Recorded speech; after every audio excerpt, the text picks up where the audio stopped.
को बुलाना चाहूँगी। तो सबसे पहले मैं अशोक जैन जी का लेना चाहूँगी, उनकी समरी लेना चाहूँगी, क्योंकि उन्होंने बहुत ही सुंदरता से अपने पिताश्री की जो पुस्तक लिखी थी उसको प्रेजेंट किया है। तो उन पुस्तक का नाम है वर्ण, जाति और धर्म। और सर ने अभी बहुत ही सुंदरता से कहा कि अभी हमने वर्ण और जाति को बहुत अच्छे से डिस्क्राइब नहीं किया है, हमारा मेन मोटिव रहा धर्म। परंतु मैं इसमें कहूँगी कि जो उस पुस्तक में जाति पे बहुत ज़्यादा स्ट्रेस दिया गया है, अगर हम उस पुस्तक के पूरा पढ़ें तो जाति पे स्ट्रेस दिया गया। और ब्राह्मण जो 4 वर्णों में डिवाइड किया गया, ब्राह्मण में सर ने अभी बताया ही है, जो ब्राह्मण का जो मूल आधार रहा वो जाति रहा। तो जबकि ये कहा गया कि धर्म में जाति रहा और वैदिक धर्म में उन्होंने जाति को बहुत स्ट्रेस दिया, जबकि जैन धर्म ने कोई भी डिफरेंस नहीं किया जाति के लेवल पे, चाहे वो कोई भी जाति हो उसमें उन्हें डिफरेंस नहीं किया गया। ये बिल्कुल नहीं माना गया कि शूद्र लोग मंदिर नहीं जा सकते, क्योंकि हम लोगों ने क्या माना है कि हर जीव में आत्मा है, चाहे वो चींटी है, चाहे वो मनुष्य है, चाहे वो ऊंची लेवल का मनुष्य है या छोटे लेवल का मनुष्य है। ये हम लोगों ने डिवाइड किया कि ये शूद्र है, ये ब्राह्मण है, ये है, कोई भी डिफरेंस नहीं किया गया। और इस चीज को सबसे बड़ी खासियत है इस पुस्तक की जो पूज्य शास्त्री जी ने लिखी, कि उसकी सबसे बड़ी खासियत उन्होंने ये कहा कि जो उत्तरकालीन में आचार्य हुए हैं, मध्यकालीन के बाद जो उत्तरकालीन में आचार्य हुए, क्योंकि इतना स्ट्रेस आ गया था जाति पे कि उत्तरकालीन के आचार्यों को जाति को लेना पड़ा अपने व्याख्यान में, अपने प्रेजेंटेशंस में। परंतु सबसे बड़ी खासियत उसमें ये रही कि उन्होंने लिया, ये मैं डिनाई नहीं कर रही जैन आचार्यों ने, जैसे मैं अगर नाम लूँ, उन्होंने सबसे बड़ी खासियत है उन्होंने अपने विचार नहीं रखे, उन्होंने हर कोटेशन पे ये दिया है कि ये सोमदेव सूरी जी का क्या कथन है। अगर आचार्य वसुनंदी जी का देखा जाए, उन्होंने मूलाचार में क्या कहा कि उन्होंने कहा लोक का अर्थ है ब्राह्मण, क्षत्रिय, वैश्य और शूद्र, परंतु उन्होंने परलोक को अलग अलग बताया। और परलोक का जाने का रास्ता जो मोक्ष मार्ग सर ने बताया कि आत्मा का अनुभव करना ही मोक्ष मार्ग है, आत्मा में रह जाना ही मोक्ष मार्ग है। तो यह आत्मा का जो अनुभव करके उसको देखना कि वस्तु का स्वभाव क्या है। अगर वस्तु में आत्मा, आज मैं अपने को मान लेती हूँ कि मैं आत्मा हूँ, मैं एक्चुअली मैं आत्मा हूँ। जब मैं आत्मा को मानती हूँ तो मैं ये देखती हूँ कि मेरा स्वभाव क्या है। तो मेरा स्वभाव केवल ज्ञाता और दुष्टा है, ना राग है, ना द्वेष है, ना क्रोध है, ना मान है, ना माया है, कुछ भी तो मेरा स्वभाव नहीं है। तो जितना मैं व्यवहार में आ रही हूँ, क्रोध, मान, माया, लोभ, जितना भी अगर मैं सारा नहीं बता रही, तो वो सब मेरा स्वभाव नहीं है, मेरा वो विभाव है। और जहां मैं विभाव में गई, वो मैं अपने स्वभाव से च्युत हो गई, और अपने स्वभाव से जब च्युत हो गई तो धर्म ने रही कहा, क्योंकि वस्तु का स्वभाव ही तो धर्म है। तो जो मेरा ज्ञाता और दृष्टा स्वभाव है वही तो धर्म है। वही महापुराण में आचार्य जैन सिंह ने भी उन्होंने यही कहा कि जाति प्रथा को भरत चक्रवर्ती के ने तो बताया, परंतु आदिनाथ भगवान ने नहीं बोला, भगवान ने नहीं बोला। आचार्य रविशेर जी को कहा जाए तो पद्म पुराण में उन्होंने जाति का निषेध किया है, साफ साफ बिल्कुल क्लियर वर्ड्स में जाति का निषेध है। उन्होंने क्या कहा, उन्होंने एक एग्जाम्पल दिया, उन्होंने क्या कहा, जिनेंद्र व्रतों के धारण करे हुए चंडाल को भी ब्राह्मण बताया। और आप क्या कहेंगे, जिनेंद्र व्रतों को धारण जो चंडाल है उसको भी ब्राह्मण की कैटेगरी में लिया गया। तो ये देखिए आचार्य अमित गति जी भी, उन्होंने भी जाति प्रथा का निषेध करते हुए उन्होंने ये कहा कि उच्च और नीच पने का विकल्प ही सुख और दुख का कारण है, जबकि विकल्प मात्र कर्म बंधन है। तो अगर मैं उच्च और नीची कैटेगरी में जाती हूँ तो ये विकल्प है, ये सुख दुख के कारण अपने बना लिया, अपने को ऊंचा देख लिया, दूसरे को नीचे देख लिया, तो ये धर्म कहाँ हुआ। तो ये उन्होंने साफ अपने शास्त्र जी में लिखा है। तो इसमें हम ये कहेंगे, आप ये सोच के बताइए, जो गोत्र की बात करते हैं हम, जो बाहर आज मनुष्यों का गोत्र है, क्या वही गोत्र कर्म है? मेरे ख्याल हम सभी को पता है कि 8 तरह के कर्म होते हैं, बिल्कुल डिटेल में नहीं जाऊंगी, और उसमें से एक कर्म गोत्र कर्म है। ठीक है, जो गोत्र कर्म है उसकी वजह से जब भी आपको अभी शरीर भी धारण नहीं हुआ, आप बिखरे गति में हैं, तो उस गोत्र कर्म का आपका उदय आ चुका है।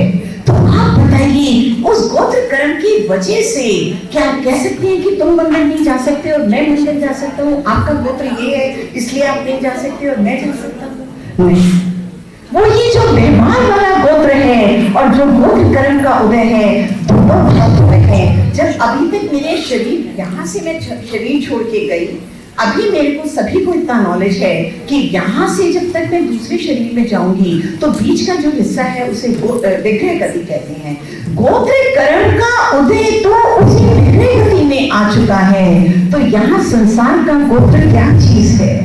नहीं, सभी आत्माएं सेम हैं। तो वो डिफरेंस करना कि शूद्र नहीं जा सकता और ब्राह्मण जा सकता है, ये तो बिल्कुल ही गलत है। आप मुझे बताइए, सम्यक दृष्टि की बात करते हैं धर्म, जैसे आपने बताया कि केवल सम्यक दर्शन मोक्ष मार्ग को प्राप्त करने के लिए समय सार जी, आप कोई भी बड़े ग्रंथ ले लीजिए, केवल 2 कंडीशंस हैं। कौन सी? संगीत, पंचेंद्रिय और पर्याप्तक, केवल 2 कंडीशंस हैं। तो आप बताइए, वहां पे डिस्कशन कहाँ हो रहा है कि ये शूद्र है, ये ब्राह्मण है, ये क्षत्रिय है? तो आप किस बेसिस पे डिफरेंस कर रहे हैं कि शूद्र मंदिर में नहीं जा सकता? नहीं, ऐसा बिल्कुल नहीं है। केवल 2 कंडीशंस हैं, और वो 2 कंडीशंस तो किसी भी जाति में, किसी भी वर्ड में वो दोनों कंडीशंस हो सकती है। संगीत पंचेंद्रिय होना चाहिए डेफिनेटली, एंड पर्याप्तक होना चाहिए, केवल यही 2 कंडीशंस हैं। तो आप ये मुझे बताइए, एक छोटा सा मैं आप से प्रश्न पूछती हूँ, मगरमच्छ है, मगरमच्छ है, हिंसक प्राणी है, क्या वो सम्यक दर्शन प्राप्त कर सकता है या नहीं? बस मुझे इतना बता दीजिए। कर सकता है, शास्त्रों का लेख है। तो आप मगरमच्छ जो हिंसक प्राणी है उसको तो सम्यक दर्शन लोकमार्गी बता रहे हैं, और शूद्र को कह रहे हैं तो मंदिर में नहीं जा सकते? क्या शूद्र की आत्मा और मगरमच्छ की आत्मा सेम नहीं है? उसको तो कह दिया आप सम्यक दर्शन प्राप्त कर सकते हैं, और अगर शायद सम्यक दर्शन प्राप्त करते हैं तो आप पादमूल में गए हैं किसके? केवली और शुद्ध केवली। केवली और शुद्ध केवली के अगर ये शूद्र चला जाता है, उसे शायद सम्यक दर्शन प्राप्त हो जाता है, तो आप देखिए वो कहाँ है। ये कोई कंडीशन नहीं है कि शूद्र को शायद सम्यक दर्शन नहीं हो सकता, और शायद हुआ है इसका मतलब वो केवली और शुद्ध केवली के पादमूल में गए हैं, और हम कह रहे हैं कि आप मंदिर नहीं जा सकते। शुद्ध केवली के पादमूल में चले गए, वो वहां जाके शायद सम्यक दर्शन प्राप्त कर लिया, और हम आप ये समाज जो है ये क्या कह रहा है कि तुम मंदिर नहीं जा सकते। बहुत अचंभे की बात है, हमारी सोच जो है बहुत बहुत अचंभे की बात है। तो मैं तो यही कहूंगी, अभी बहुत है रतनगंज शाक्ताचार में, कितने शास्त्रों के आपको व्याख्यान बताऊं। रतनगंज शाक्ताचार में चांडाल को देव पर दिया गया है, जिसको हम छोटा समझते हैं, ये तो रतनगंज शाक्ताचार में लिखा। तो महानुभाव बताया गया। अभी मेरे पास इतनी बड़ी लिस्ट है, अगर मैं आपको बताऊं, टाइम नहीं है कि ये मैं नहीं कह रही, ये आचार्यों के लिए, आचार्यों के शास्त्रों से बता रहा। तो हम और आप कौन है कहने वाले कि शूद्र नहीं जा सकते? क्या शूद्र की आत्मा और मेरी आत्मा में फर्क है क्या? बिल्कुल इतना सा भी फर्क नहीं। और धर्म कहते हैं, जैसे सर ने बहुत अच्छा बताया, स्पिरिचुअलिटी और धर्म में फर्क। तो स्पिरिचुअलिटी इस आत्मा को पहचानना मैं कौन हूँ। धर्म भी आत्मा को है, वस्तु का स्वभाव धर्म है, पर आज हमारा ये बहुत कहना चाहिए, थोड़ा सा हम लोग ऐसे हुए हैं कि धर्म को हम व्यवहार धर्म से लेते हैं, क्रिया को धर्म कह दिया और स्पिरिचुअलिटी को हमने आत्मा कह दिया। बस ये फर्क है। जबकि धर्म और स्पिरिचुअलिटी में कोई फर्क नहीं है, केवल क्रिया को हमने धर्म का नाम दे दिया, जो कि वो नहीं है। अगर आप केवल व्यवहार को, क्रिया को धर्म का नाम देते हैं तो आप स्पिरिचुअलिटी से बहुत दूर हैं, स्पिरिचुअलिटी से बहुत दूर हैं। आप अपने आत्मा का अनुभव करिए, अनुभव करते ही धर्म तो अपने आप, व्यवहार की क्रियाएं तो अपने आप आ जाएगी। अपने इस पर ज़्यादा ना करके अपने सेकंड सत्र पे आती हूँ, जो कि पैनल डिस्कशन था, जिसमें हमारे बहुत बड़े बड़े अनुभवकारी शास्त्र के ज्ञाता सब लोग, अनिल जी, अशोक जी, स्वाति जी, सभी लोग, अनिल जी, सब लोग बैठे थे। उनके सामने मैं क्या बोलूँगी, परंतु उन लोगों ने बहुत अच्छा बोला, जो कि स्पिरिचुअलिटी और धर्म में तो मैं चाहती हूँ हर जना इसका डिफरेंस समझे। हमने धर्म को केवल बाहर की क्रिया कांड में दे लिया, जो कि क्रिया कांड तब अपने आप आ जाएगा जैसे ही मैं स्पिरिचुअल हो जाऊंगी, जैसे मेरे को समझ आ जाएगा। आप मुझे बताइए, मेरे को क्रोध आएगा कि नहीं? अगर मुझे समझ में आ गया मेरा क्या धर्म है, मैं कौन हूँ, मैं मात्र ज्ञाता और दृष्टा हूँ, तो बताइए मैं कैसे कहूँगी कि किसी भी इंसान को मैंने सपोज काम दिया एग्जाम्पल के फॉर्म में और उसने काम नहीं किया, तो मैं उसे डांटूंगी कैसे? नहीं डांट सकती, नहीं गुस्सा हो सकती, क्योंकि ये पता है कि जब मेरा काम होना है तब मेरा होना है। तो स्वाति जी ने बहुत ही अच्छा बोला, अनिकांत जी ने बहुत अच्छा, अगर मैं सबकी एक एक कोटेशंस बताऊं कि सबने कैसे बोला, तो बहुत ही सुंदरता से बताया गया है, जिसमें मैं आप सभी से कहूंगी कि हमें स्पिरिचुअलिटी और धर्म में डिफरेंस समझना चाहिए। जो हम धर्म कह रहे हैं वो धर्म नहीं है, वो व्यवहार है, वो वहाँ क्रिया है जो आपको स्पिरिचुअलिटी तक जाने में सहायक होगी। मैं पूजा करती हूँ तो कंसंट्रेट करके करती हूँ, तो जब कंसंट्रेट करती हूँ तो बाहर के विकल्पों से अपने को इकट्ठा कर लेती हूँ, एक ही जगह कंसंट्रेट कर लेती हूँ। तो जो बाहर के विकल्पों से मेरे इतने ज़्यादा कर्म बन रहे थे वो नहीं बनेंगे। तो ये मेरे को क्रिया हेल्प करेगी अपनी स्पिरिचुअलिटी पे जाने में, अपनी आत्मा को पहचानने में। तो जितनी भी बाहर की हम क्रियाएं कर रहे हैं, संयम कर रहे हैं, व्रत कर रहे हैं, नियम कर रहे हैं, क्रोध नहीं कर रहे, मान नहीं कर रहे, ये जितनी भी सब चीज है, these are the helping hands to reach to the religion, to the reach the spirituality or to the dharma. Spirituality and धर्म अगर निश्चय के फॉर्म में लिया जाए, रियल फॉर्म में लिया जाए, both are same, but religion, हम जो धर्म मान रहे हैं वो बाहर की क्रिया को मान रहे हैं, क्रियाओं को केवल एक साधन मानिए धर्म पर स्पिरिचुअलिटी पे पहुंचने की। इसी तरह से जब उन्होंने अध्यात्म और धर्म की कहानी बताई अनिल जी ने, वो तो आप सभी समझ गए, मैं उसको बिल्कुल रिपीट नहीं करूँगी, परंतु आप देखिए वो केवल यही बता रहे हैं कि मुझे अपने लिए लगना। इसी तरह से द्रव्य क्षेत्र काल भाव कर्म सिद्धांत के बारे में बताया, तो उसके बारे में द्रव्य कर्म भाव कर्म के बारे में बताया, बहुत ही सुंदरता से ये हुआ। परंतु अब मैं आगे बिल्कुल नहीं कहूँगी, बट ये ध्यान से लास्ट में कहूँगी। देखिए मेरा, हम अपने कॉलेज में जब प्रिंसिपल हमें ये देती हैं तो we call it by the name of love letter, we call it by the name of love letter.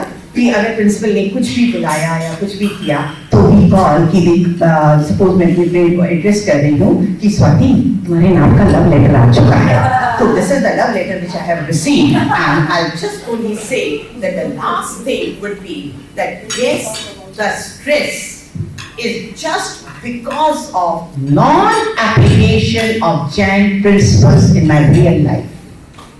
जो मैंने ये विश्वास करके नहीं चला कि जो मेरे कर्म में लिखा है वो ही होना है, ना आप मेरे को उससे ज्यादा करवा सकते, ना मेरे कम करवा सकते। अगर मैंने ये चीज अपनी लाइफ में अप्लाई कर ली तो स्ट्रेस नाम की STRESS में से एक अल्फाबेट भी आपको छोड़ेगा नहीं, ये मेरा पूर्ण विश्वास है। इन्हीं शब्दों के साथ Dr. Vibha Jain for a little humor also in the end. We loved it and you are very knowledgeable. मैं आपको पक्का किसी अगले सेशन में as a panelist या as a proper lecturer बुलाने वाली हूँ। तो a huge round of applause for Dr. Vibha Jain. Question को नहीं आंसर करते हैं। आई होप आप लोगों को अच्छा लगा होगा। रीडिंग एक विजिटर्स बुक है, जिसमें अगर आप लोग रिटर्न में कुछ देना चाहें या बाद में आप लिखकर भेजना चाहें तो फीडबैक जरूर दीजिए। अगर आपके कुछ सुझाव हैं कि हम और बेहतर इन चीज़ों को कैसे कर सकते हैं तो वो भी कृपया दीजिए। कुछ क्रिटिसिज्म है तो भी दीजिए, ताकि हम अपने आप को बेहतर कर सकें, क्योंकि अभी यात्रा की केवल शुरुआत है। और सबके लिए भोजन की व्यवस्था है, कृपया अपने भोजन करके जाएं। Thank you so much for coming. Thank you.